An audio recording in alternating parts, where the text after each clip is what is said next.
잠언 10장 말씀을 통해서 하나님의 은혜를 함께 나누도록 하겠습니다. 솔로몬이 잠언 10장을 통해서 1절부터 32절까지 여러 가지 잠언들을 언급하고 있습니다. 우리는 지난주 금요일과 오늘에 걸쳐서 잠언 10장을 함께 묵상하고 있습니다. 여러분, 잠언이 이제 10장이 32개의 구절이 있습니다. 32개의 구절이 있다는 것은요, 즉 다른 말로 얘기하면 32개의 잠언이 있는 셈과도 같습니다. 이 잠언에 대한 여러 가지 말들과 평가가 있습니다. 근데 그 중에 하나, 제가 동의하는 평가 중에 하나는 무엇이냐면, 잠언을 하나 읽는 데는 겨우 수초, 몇 초밖에 걸리지 않지만 그것을 적용하는 데는 일생이 걸린다는 것이에요.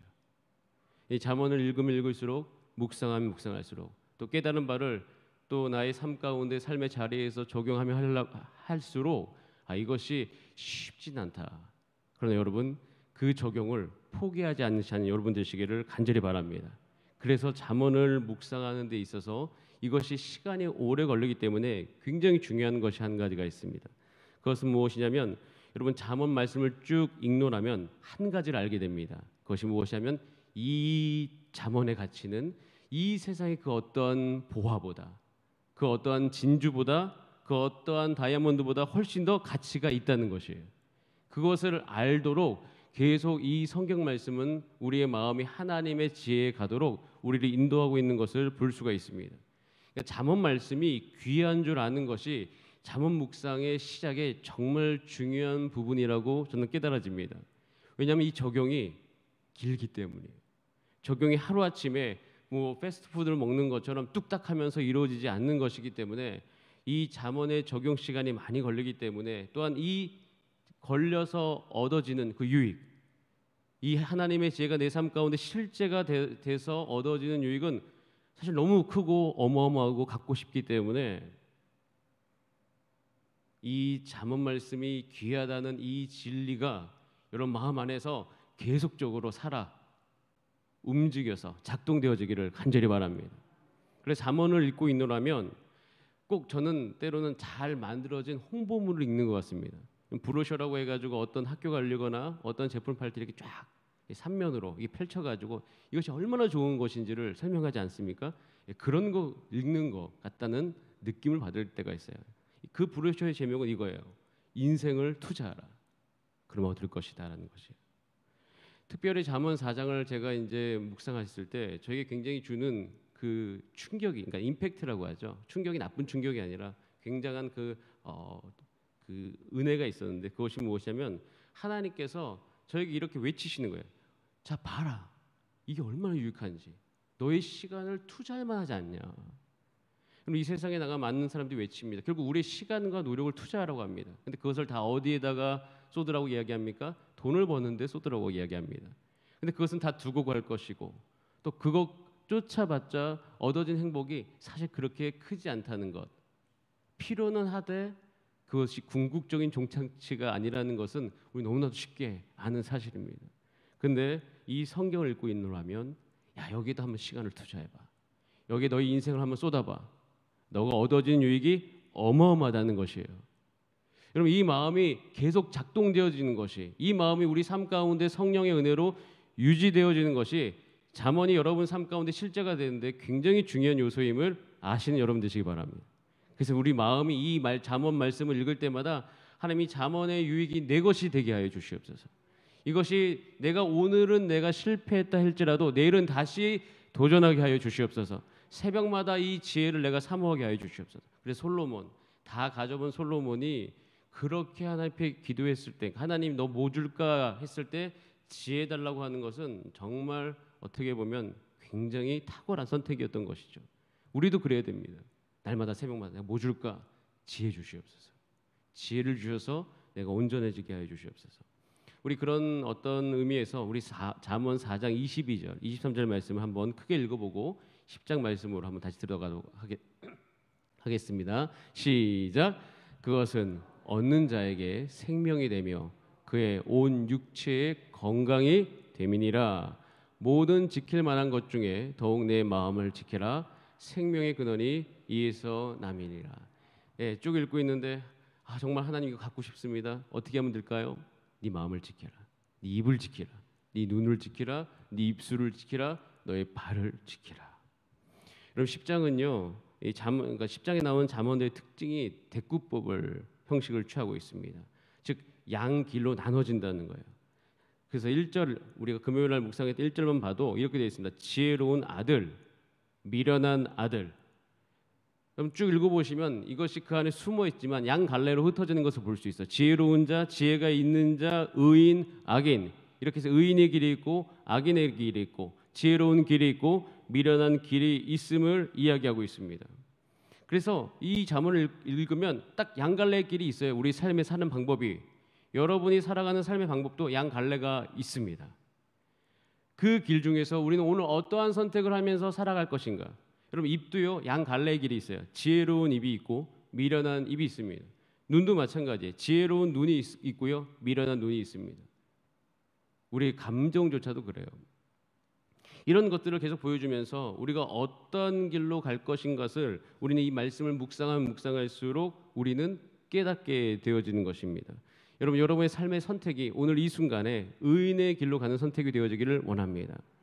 의인의 길로 가는 선택을 하기 위해서는 여러 가지 부분들이 필요합니다. 근데 그것에 대해 잠깐 언급하기 전에 한 가지 언급하고 싶은 것은 오늘도 이게 잠언에 여러분 오늘 읽어보셨지만 이 내용이 굉장히 많지 않습니까?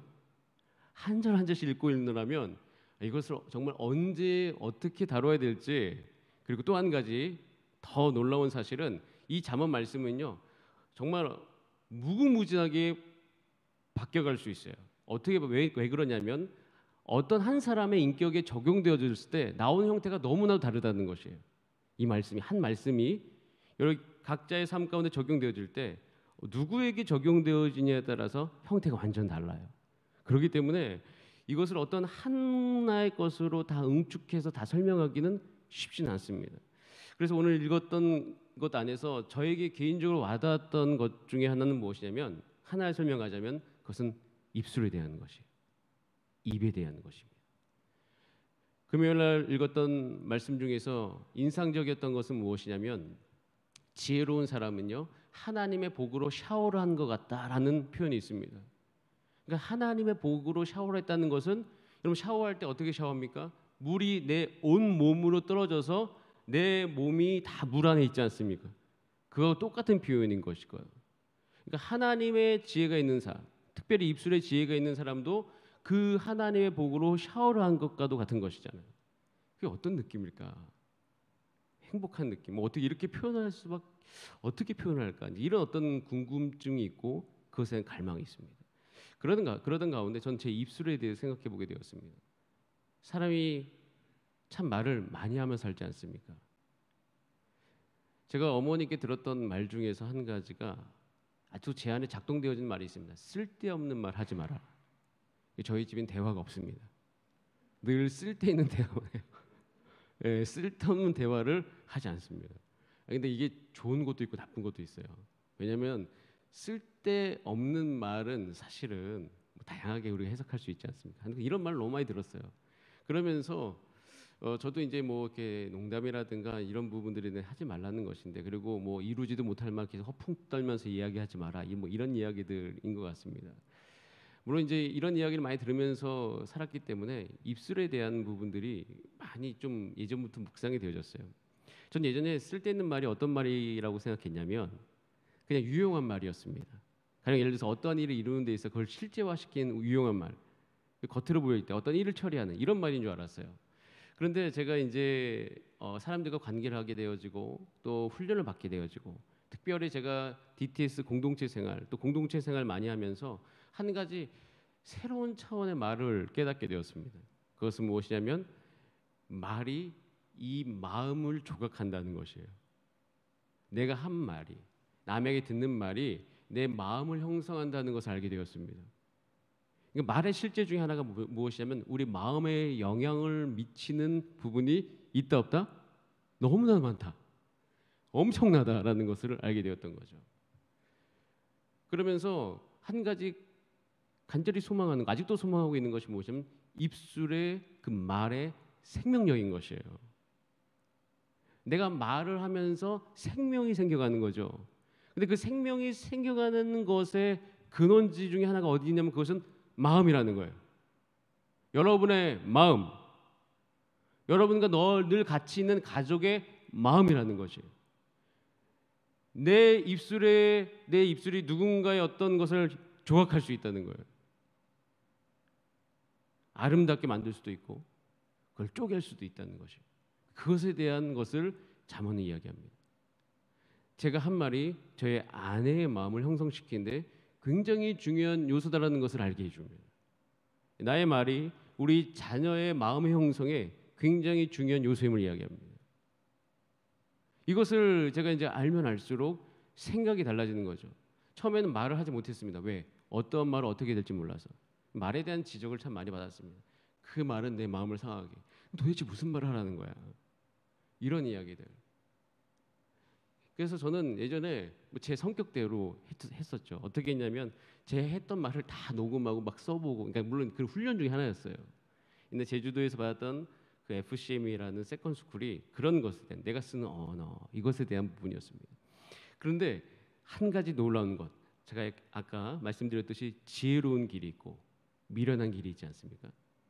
어떤 말이 지혜롭고 어떤 말이 미련한지 사실 이것을 잘 분별해낸다는 것이요. 어떤 기준을 잡아서 그것을 싹싹싹 분석해낸다는 것이 이게 하면 할수록 그렇게 쉬운 일이 아닌 것을 제가 알게 되었습니다.